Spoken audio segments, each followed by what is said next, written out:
Fear has a cost.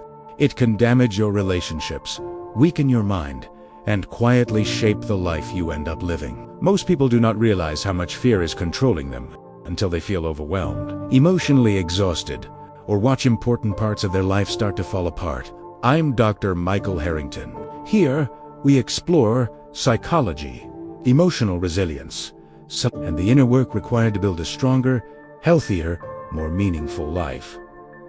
Today, I want to talk about courage, what it really is, why so many people lose it, and what happens when fear starts taking over from the inside out. Every person will go through pain. Every person will experience hardship. At some point in life, we all feel hurt, helpless, vulnerable, lonely, or emotionally drained. That is part of being human, and when pain starts taking over your inner world, something very common happens. You start looking outside yourself for relief. You want comfort. You want understanding. You want reassurance. You want someone to help you feel safe again. And yes, sometimes people do support you. Sometimes they listen. Sometimes they care. Sometimes they help. But external support has limits. It may comfort you for a moment, but it cannot build your inner life for you. It cannot replace emotional strength. It cannot become your foundation. That is why so many people crash when outside support disappears. For a little while, they feel better. Then the support fades. And suddenly the same fear, the same emptiness, the same pain comes rushing back. That is when many people begin to feel hopeless. Life feels heavy. The future feels unclear, and some people start wondering whether they have the strength to keep going at all. But that moment is also a turning point, because when life strips everything down, you are forced to face a deeper question. Will you keep depending on other people to hold you together, or will you begin building strength within yourself? That is where people begin to separate.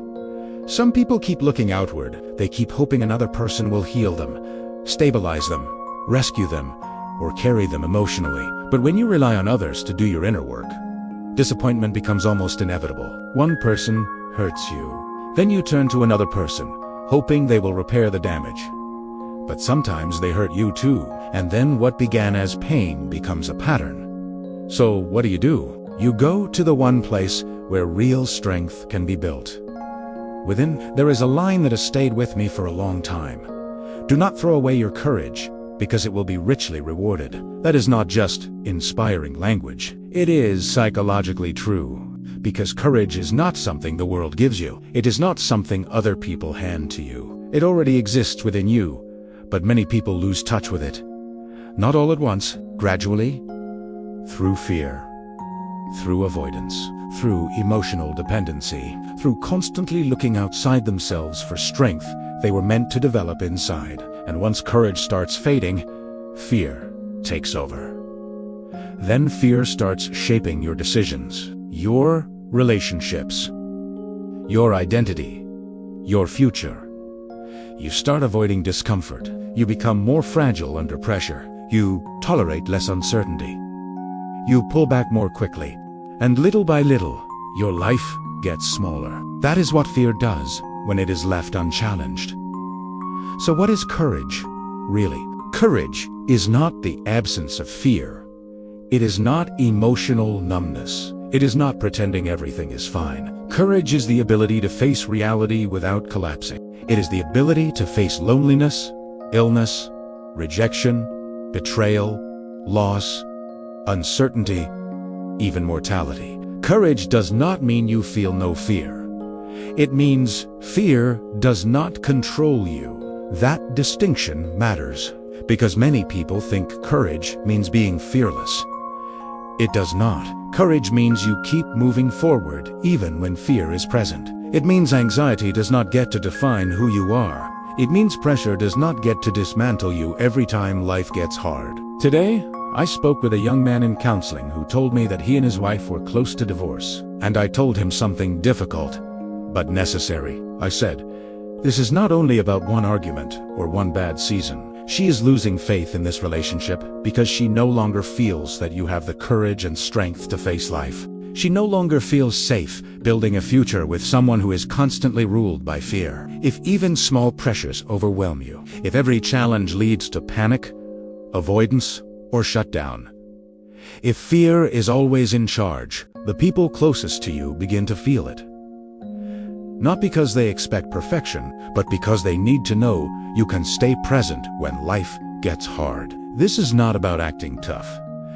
It is not about ego. It is not about dominance. It is about resilience. It is about emotional steadiness. It is about stress tolerance. It is about being able to carry the weight of life without falling apart every time pressure shows up.